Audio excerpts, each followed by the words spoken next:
Good evening, ladies and gentlemen.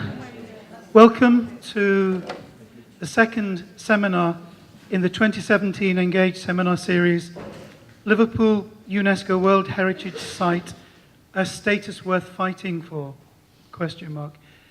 Before we begin, there are two things I need to say. One is, please make sure mobile phones are switched to silent. Don't forget that. It's courtesy and respectful to our speakers tonight to be able to hear them.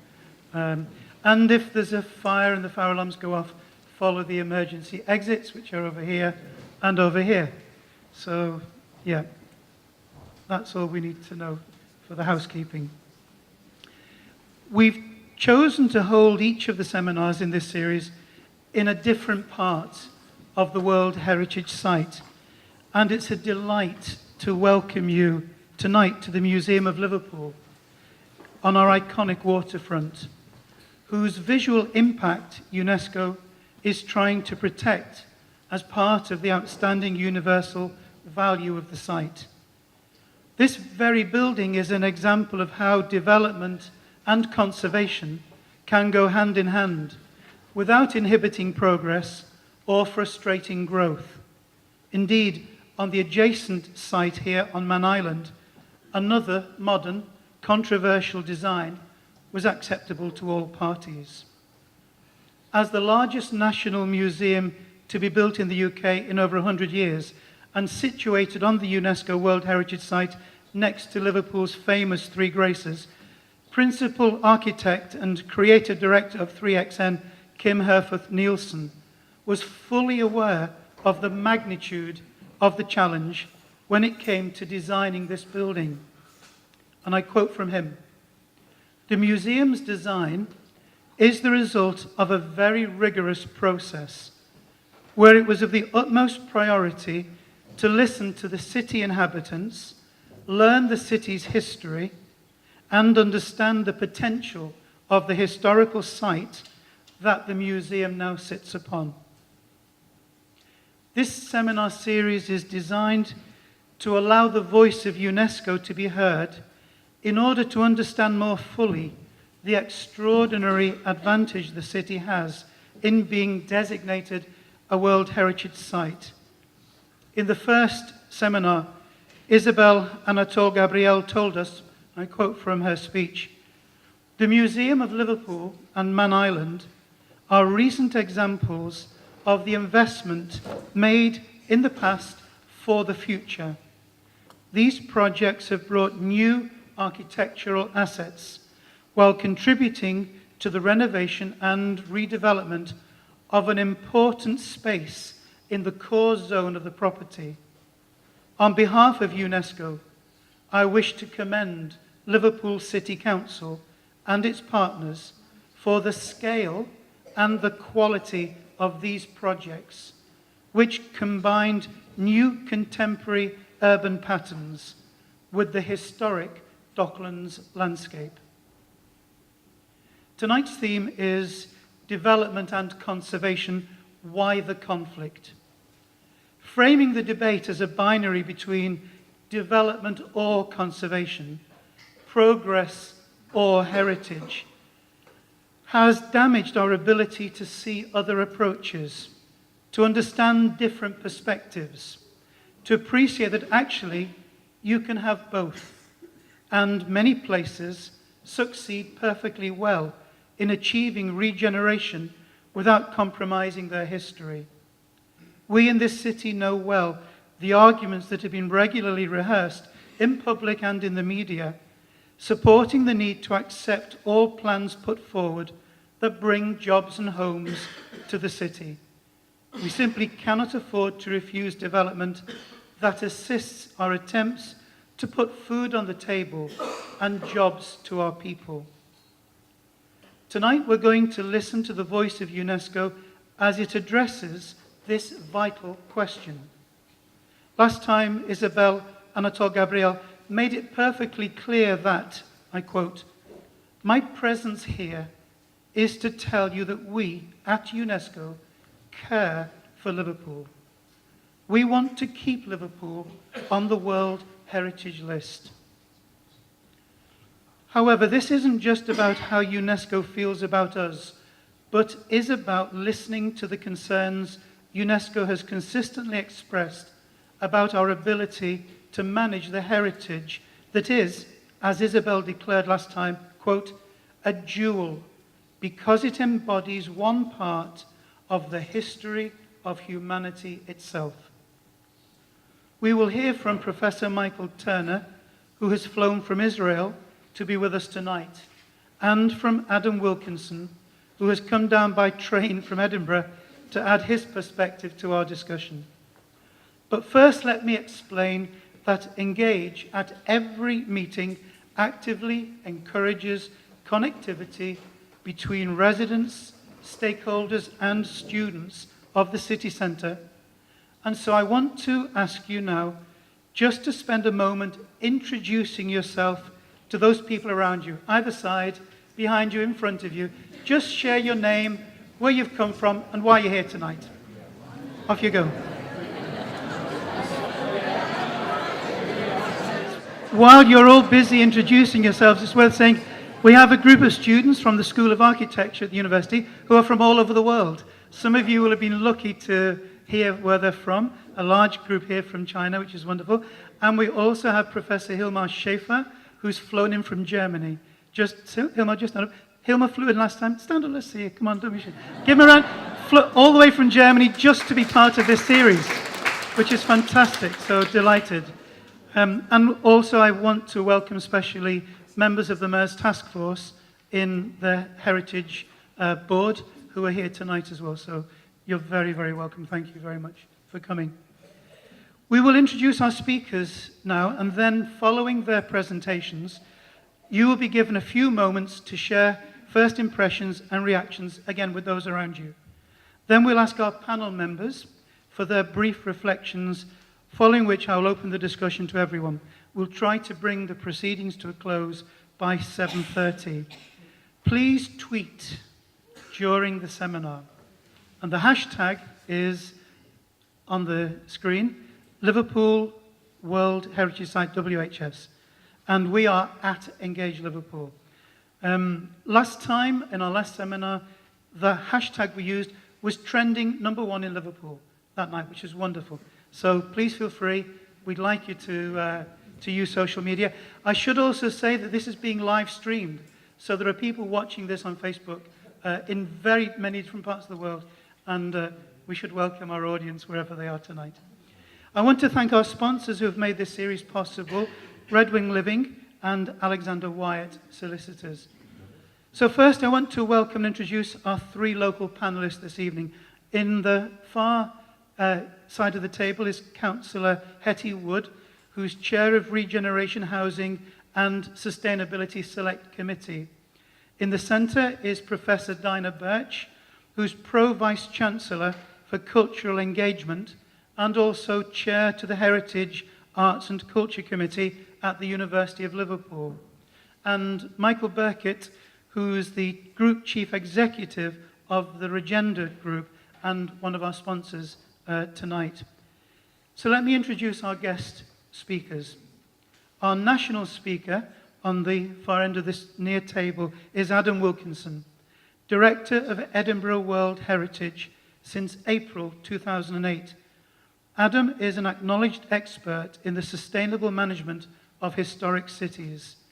He is responsible for providing executive leadership and overall management of Edinburgh World Heritage, its staff and other organisational and financial resources, and for developing the national and international networks and partnerships. I was amazed to learn that he has a team of 11 staff and a board of 10 trustees, 9 of whom are elected and only 1 appointed by Edinburgh City Council. Here in Liverpool we have 1 member of staff and a World Heritage Site Steering Group membership where everyone is appointed or invited.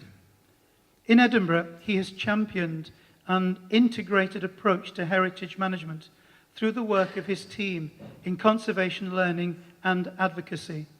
He brings a broad knowledge of UK conservation policy and architectural history, and an understanding of the international preservation scene through his previous roles as Secretary of Save Britain's Heritage. Prior to this, he worked for a short stint in Paris for UNESCO's Division of Cultural Heritage. He sits on the Council of Europa Nostra, the Pan-European Heritage Federation, and has non-executive roles with a number of UK-based heritage NGOs. Adam holds an MA in Medieval History and Russian language, and an MSc in Historic Conservation. Our UNESCO speaker is Professor Michael Turner, who trained at the Bartlett School of Architecture at University College London. He's worked in the public sector and academia in Israel and holds the UNESCO Chair in Urban Design and Conservation Studies at the Bezalel Academy of Arts and Design in Jerusalem, where he is coordinator of research and development. He is a recognized authority on urban design, especially on historic cities. Within UNESCO, he has advised on properties around the world, including here in Liverpool, and participated in expert meetings on authenticity, Category 2 centres, and World Heritage for Peace. He was elected in 2005 to the World Heritage Committee, and in 2007 served a term as Vice President. In November 2009, he chaired the second UNESCO workshop on disaster risk reduction to cultural heritage, and has been an invited speaker in academic and professional fora around the world. He has accompanied the UNESCO debate on historic urban landscapes since its inception in 2005, and I met Michael at this year's HUL Forum at the Bartlett School in London in March. He is currently Special Advisor to the Director of the World Heritage Centre on Urbanism, Architecture and Conservation. He has been appointed by the United Nations International Strategy for Disaster Reduction as an advocate for the Resilient Cities programme, and is on the Committee for Integrating Culture in Resilience, and participated in the 2015 Conference of World Heritage Cities on Resilience. He is the author and co-author of many publications, a contributor to conferences and national and international journals, including Disaster Preparedness and the Aftermath, Urban Resilience in Climate Change, and Social Sustainability of the Historic Urban Landscape. Please welcome to the podium Professor Michael Turner.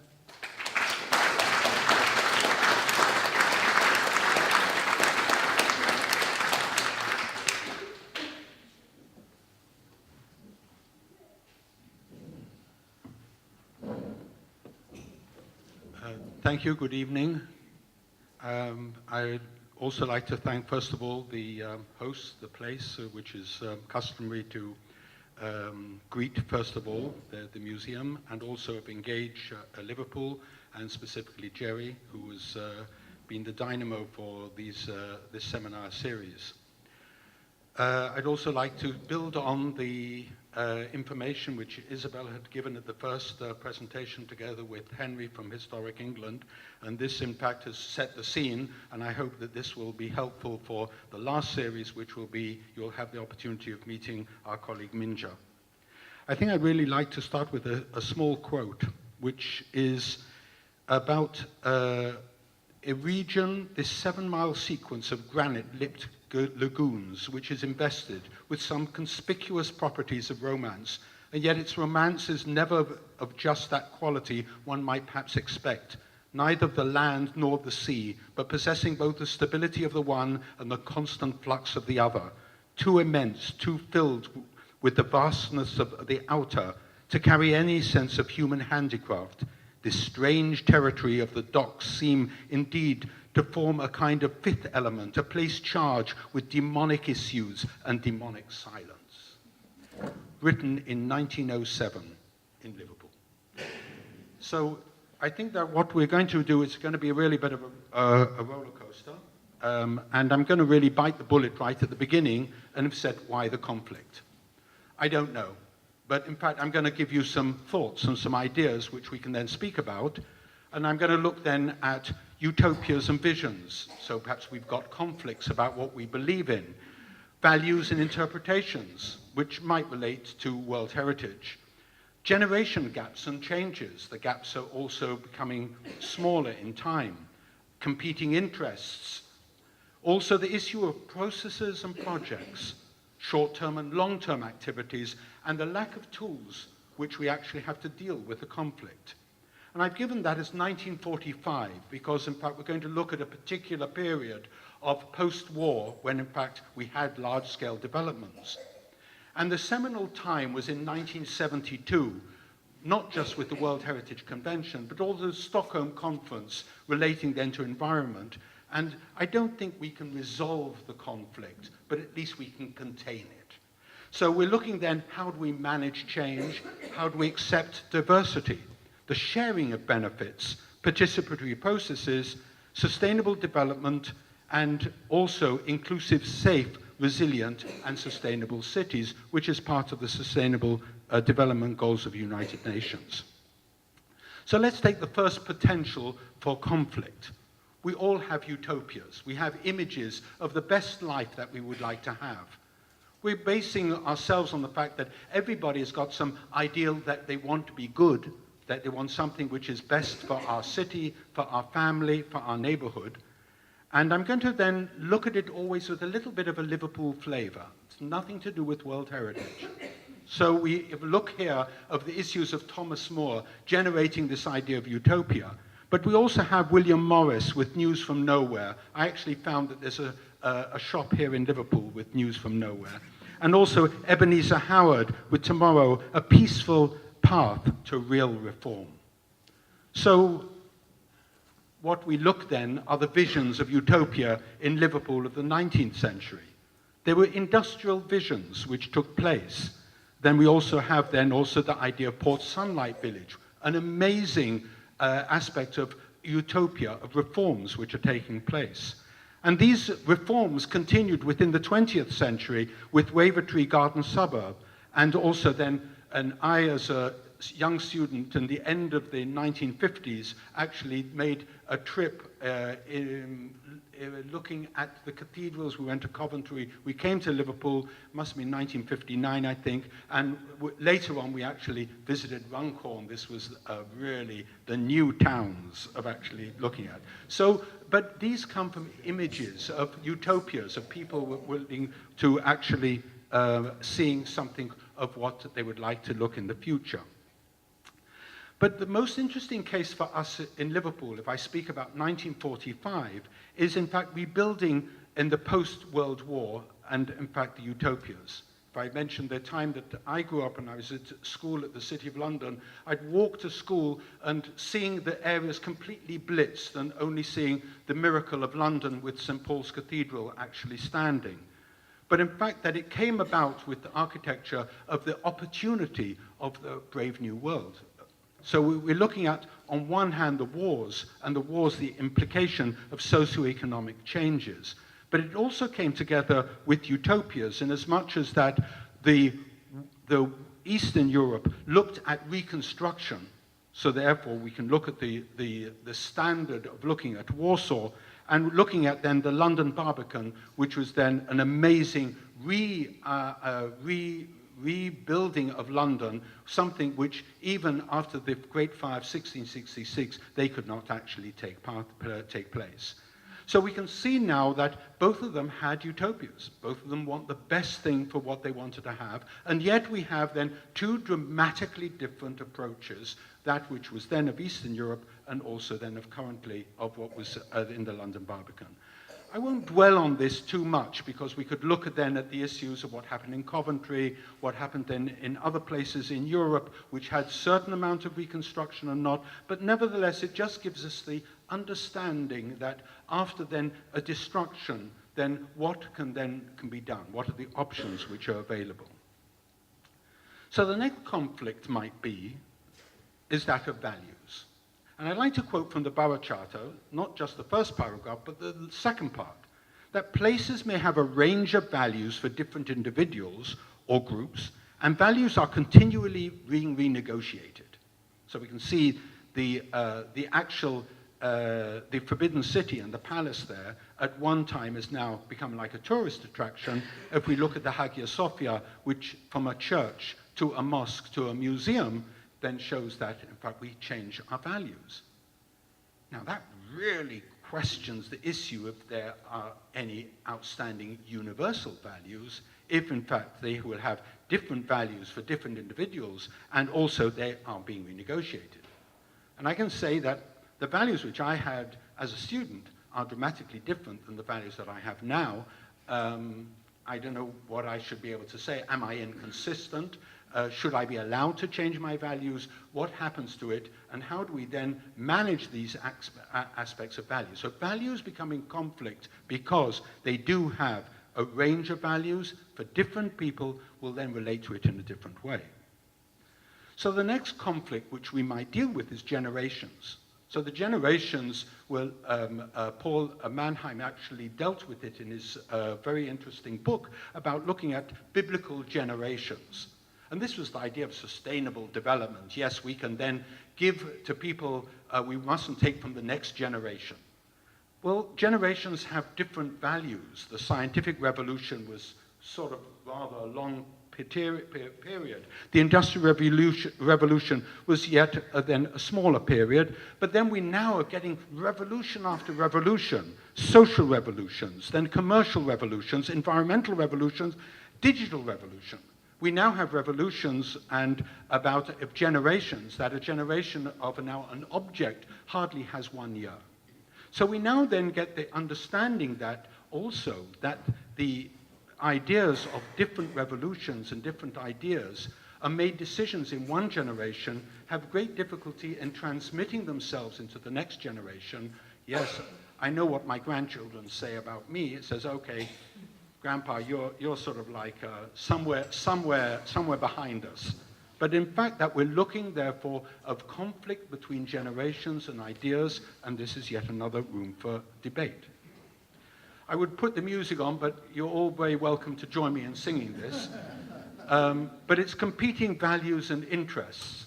And so, yes, you say yes and I say no, but we can create some wonderful music together. And competing values and interests at the bottom of the line means somebody to make the decision. And the decision is normally made by our local government, whether it is a municipality, whether it's a regional government, but it's a responsibility of the local government to actually to come and find the balance between these competing values and interests. And we all go to the voting booths every so many years, and we then change or not change, then the people who are making the decisions. So the next conflict which we're looking at, therefore, is short-term and long-term. Now, let me just explain it in this way. I'll just read what I wrote. Experience has shown that there's a small amount of butter for Liverpool, and that's the demand, and there's a large slice of bread, and that's the supply. So do we spread it thinly over the whole slice, or perhaps a lump of cholesterol for one bite in Liverpool waters? So it's the immediate short-term pleasure as opposed to a longer-term satisfaction. What we're saying is that we've got a large area to deal with, we've got a certain amount of supply, and we have to learn, and we should not be too big for our boots. We should then really understand it. This is exactly how we have to measure ourselves correctly. And we have to then say who benefits. I'm going to try and just, yes. Okay, so I just want you to look at this, this drawing, which I've actually done. So this is the value and this is time. So what happens is that people tend to say that redevelopment is much better than conservation. That might be true. But we have to ask who benefits for the developer. Okay, because then all the developer looks at is that versus that. But we as public have to look at something else, because to redevelop, one needs to blight an area so much that it goes down before it can go up. By actually doing aspects of conservation, the city then earns all that area and as opposed to that area. So in other words, one has to be able to understand, therefore, between the short term and the long term, and exactly to see it on a much wider balance about who benefits and how, in fact, it might be evaluated. But you can see that it's important to see short-term and long-term project and process. The next point of conflict is that we don't have the right tools. And what we're actually looking for is that there is now a shift of emphasis on architectural monuments towards a broader recognition of the importance of the social, cultural, and economic processes in the conservation of urban values. In other words, we're no longer looking at it as a beauty contest or the issues of architectural understanding, but much more about the importance of conservation and its support then of the community. And this, in fact, is something which we're going to look at in a minute. So we can't solve the urban problems of tomorrow with the architectural tools of today. It just doesn't work. And then the language which we have deals with monuments, how to deal with monuments. The urban heritage needs a completely new language to deal with, and this is something which we will just look at in a minute. So I've given a list of possible conflicts, possible issues which might be a point of contention. But we have to first of all recognize that everybody is trying to do good.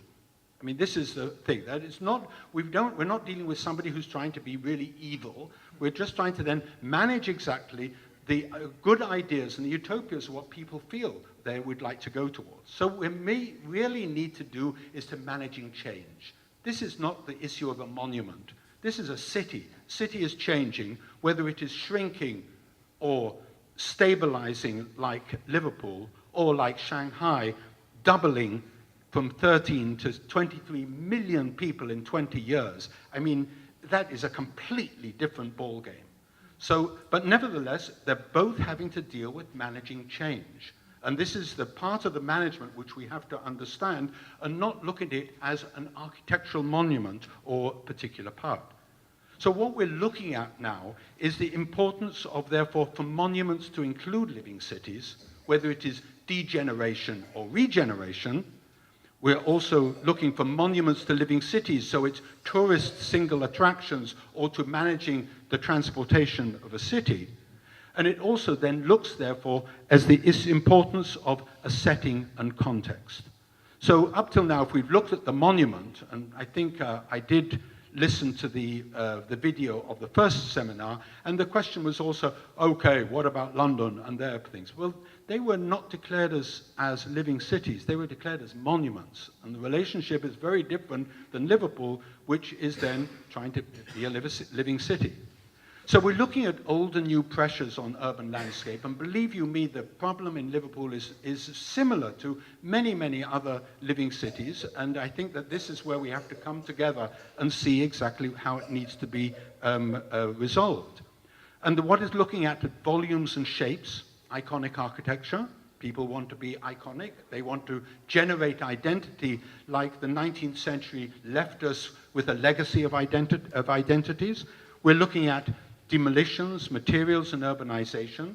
And these are issues which are essentially look at the setting and context and about losing tradition and continuity. The continuity is something which is in our DNA, the importance of actually understanding that there is a continuity in our lives. It gives us a feeling of security. It's like security. So in the course of the past half century, urban heritage has emerged as an important sector of public policy, or should do. It is a response to the need to preserve shared values and to benefit from the legacy of history. And I say it's nothing to do with heritage and development. What we do is heritage. In other words, the legacy of yesterday is the heritage today. What we build now is the heritage of tomorrow. So there's no thing, well, okay, this is development, this is this. The quality which we build now will look back on us and says, oh, the council there was the one which did this or that, whatever it is, but it actually then, it relates then to the qualities which we're doing. So we're saying that the architecture, the quality which we do, is something which reflects our values, the values of the society which we live in, and therefore the modern architecture is not part of development, it is part of understanding the continuity of heritage.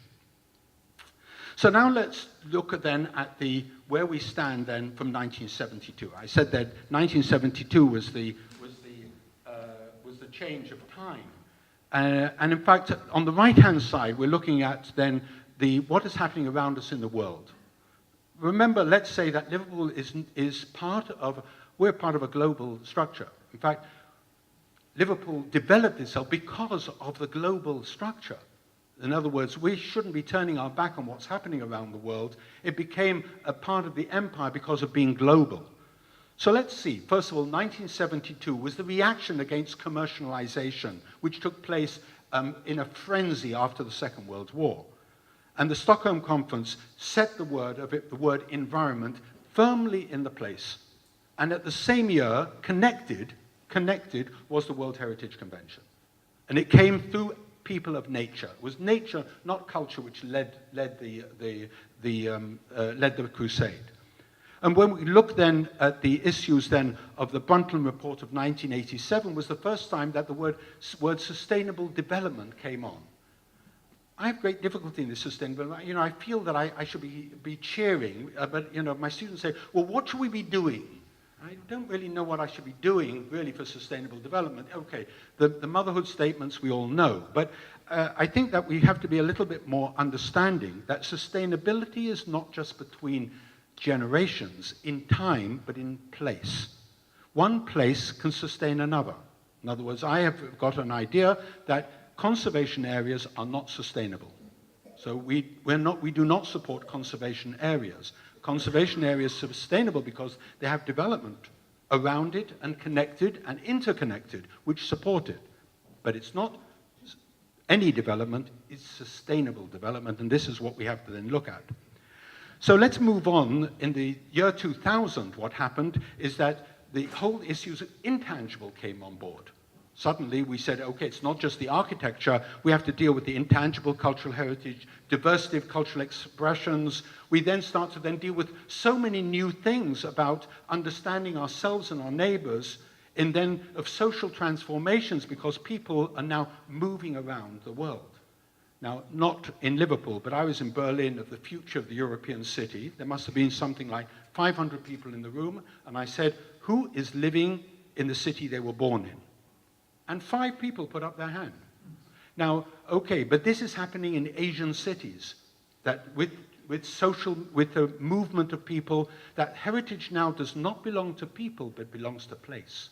We become then custodians of heritage in our time and in our place.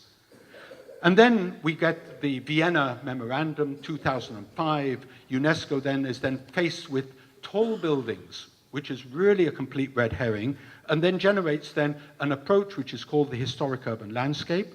We then have got the UN Sustainable Development Goals, which I'm going to speak about just a small few words. And then what is important, the new urban agenda, which is the main marching orders which the world has. In other words, agreed there's Brexit, but the World Bank, the European Union, and even the UK have actually said, okay, this is what the world and the governments have given the priorities, and this is where the money is going. You might want to do something else, fine, but know that these are the priorities which the world has set itself for the next 15 years. And to the left-hand side, look at how it's dovetailing together. So we've got then the Merseyside Development Corporation, the regeneration, the Albert Docks, which comes together with the cultural landscape and the approaches, World Heritage Inscription, European Capital of Heritage, and then World Heritage Nature. Okay, so but we can see that there is connection. We have to realize that we have to harness then information and knowledge which is taking place around us. So the first one is the historic urban landscape, which was a major step forward for UNESCO of changing the paradigm between architecture and urban heritage, and then actually dealt with then layering of cultural and natural orders and moving it to include the broader urban context and its geographic setting. And what we're now saying is that culture is an enabler for sustainable development. That is it. We are the driver. We are the driver. We as the people, our culture, what we do is the driver, not for speculative development, because that's not cultural. That is not acceptable to us, to have speculative development in a way that ransacks and hijacks our lives. But we want sustainable development and culture and as a driver or enabler for sustainable development. And Amartya Sen, who's wrote amazing books on identity and violence, although being the Nobel laureate for urban economics, but he says cultural matters are integral parts of the lives we lead. If development can be seen as an enhancement of our living standards, then efforts geared to development can hardly ignore the world of culture. And we can't let people who are ignoring it to get away with it. So therefore, we must then say that this is an integral part. It's not them or us, it's everybody working together. So we then have the Sustainable Development Goals, which we're looking at, and then New Urban Agenda. So these are our main documents, which we are all working towards, which allow us then to then share knowledge. These documents are important, not because people are telling us what to do, but it is a way by we can then compare ourselves with other people who are following similar situations around the world. Now, the Goal 11 is the one which is really critical for us. So the Goal 11 says, make cities inclusive, safe, resilient, and sustainable. Target 11.4 says, strengthen efforts to protect and safeguard the world's cultural and natural heritage. But it should be read together. It's to strengthen efforts to protect and safeguard the world's cultural and natural heritage, to make our cities and human settlements inclusive, safe, resilient, and sustainable. That is the aim of safeguarding. The safeguarding is to do exactly that. It is a means to an end, and not just simply say, yes, we are preserving their heritage. So this is where the Sustainable Development Goals become so critical. So what we need is an integrative city, a city which then links together. Unfortunately, the silo approach in the United Nations is rather problematic, but we have new life historic cities. We have resilient cities of the UNISDR. We have sustainable cities of UNEP. That's the environmental program. World Health Cities have got healthy city programs. Everybody's got some really interesting programs. We have to say, okay, there's integrative. And I like to consider these things as pegs, which somebody in Liverpool can hang their hat on. Now, you might want to have one peg, you might want to put two hats and put two pegs, you might put one hat and put a double peg. This is exactly how one could be actually see and actually put these people together. So my last part is going to look then at waterfronts and look what has happened, functional changes around the world. I mean, what happens then, the changes in Liverpool is nothing to compare to what is happening in places like Shanghai and Hong Kong. There, they're doing the opposite. There, it's just simply blowing one's mind.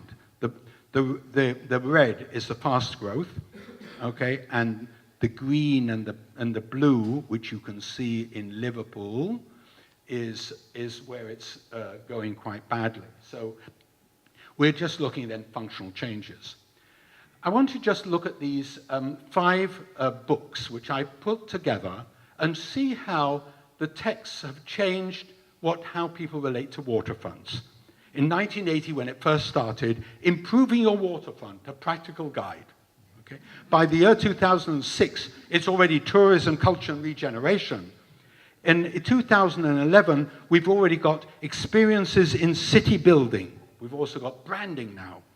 By 2016, we've got Waterfronts Revisited. And finally, we've got something which is probably the most important thing which I want to speak about, is then the fluid city. And that really, to my mind, is the cutting edge. In the 1980s, it was the US which went in for Baltimore with the Inner Harbor. But each one of these waterfronts took a theme. So in Baltimore, they took homesteading. There was also, like you have then, a pound house, which we'll speak about in a minute, but we also, Baltimore had the dollar house homesteading. San Francisco went on tourism on Fisherman's Wharf. That this tourism is still the 8th most visited tourist place in the United States. But they're now doing, since 1980, how to bring back local people into Fisherman's Wharf and not just simply leave it as a tourist trap. And then we've got Boston. Boston went on the culture. Okay, museums, activities. So each one took a waterfront, but actually gave it a really important theme by which they could then develop the actual part. I do feel that I should be mentioning World Heritage, at least I think the best one, which you might want to then look at, and I heard that there was then a discussion on that, was Hamburg, exactly how they looked at it, and not just simply the space around the canal and the areas there, but also to show exactly how the city was linked within the area. Now look at this drawing over here. You can see. So this comes from The Fluid City by Maurizio Carta, which looked at then at as an EU project, again, no more EU projects here, but looks then at the whole importance then of a fluid city. And he came up with the simple thing that it's no longer city versus port. We can no longer deal with these aspects. It must be then something which is a fluid city, and then look at this accessibility of the waterfront, not just simply slices north-south, but also connections east-west. So therefore we then generate then peoples then can meet to the water and also then give then revitalization to areas which behind the scene. So if we look then, but Liverpool has got a wonderful track record, but we have to learn from ourselves. So the first thing which we have therefore is the Albert Docks, way ahead of its time for the UK. So we can look at that. We can also look then at the empty homes policy, which actually took place. Okay, I did mention that the Inner Harbour and the Baltimore actually already had that in 1980. Very, very successful, the homesteading. And then it's also been, I hope it will be successful also here. And then we actually come finally home to actually look at the World Heritage and the actual criteria by which it was presented. Henry in the first seminar actually went through the importance of why it was declared for World Heritage. But it was your text. It's not, I didn't write it. So in other words, we might want to change it. We did mention that values can be negotiated and they might be changed. I mean, this was what's written in the Borough Charter. But nevertheless, then, that we're looking then at the maritime city. We're looking at areas of buffer zone. I don't like to call buffer zones. I feel I have to put on my flak jacket for that. But it is areas of added layers of protection. I call them areas of influence, where there's a mutual connection between the World Heritage and the areas around. And it's the dock water spaces which are so critical to the values which were then included. And so therefore, in the statement, it was written, the assessment of impacts within the application makes a commitment that any repairs will be carried out to the retaining walls and copings, historic features will be retained, and water will be maintained within the basin. Quote from Liverpool. Okay, so we've got something to deal with in these aspects. And the key attributes of the waterfront and the quays are the large-scale warehouse buildings, and the characteristics should be enhanced. So it's a project. It's not a process. We are given a project, we're giving a project, and the stage one is then cut from the end. No, stage one is cut from the beginning. And we're looking then at processes of urban regeneration, work which has just been opened up to the public for the 10 streets. And looking again of urban integration, and just again look at my little drawing which I put over here, and shown the actual importance then of connections, not north-south every time, which were already presented, but change the visual understanding that it's not a north-south, we're already presented with projects by project. No, we have to present it by strategy, by urban strategy. So there are other things. We could go for intangible heritage. I think that the two sides of Stanley Park in itself is an amazing value. The fact that you've got one park and two teams on one park is the value, not that they're around other places. And of course, some people believe football is a matter of life and death, with apologies to the Everton fans. I assure you it's much, much more important than that, as Bill Shankly had famously said. So the question is, a status worth fighting for? The answer is no. So if you want something else, fine. There's plenty other mechanisms, plenty other pegs, and you can find other hats to hang them on. But yes, if you believe that culture is an enabler for sustainable development to make our cities inclusive, safe, resilient, and sustainable. Thank you.